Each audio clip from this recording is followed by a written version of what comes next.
Welcome to Not Milk Never Milk. Subscribe if you're lactose intolerant. In this video, I will show you how to make smoothie cubes.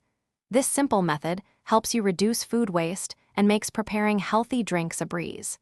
You can easily pre-portion your favorite fruits and vegetables, ensuring a quick and consistent smoothie every time. Let's get started on transforming your smoothie routine with these convenient frozen cubes. First, gather your favorite smoothie ingredients. Think about a mix of fruits like berries or bananas and vegetables such as spinach or kale.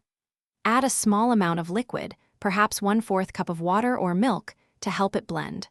Process everything in your blender until it reaches a smooth consistency, similar to a thick puree.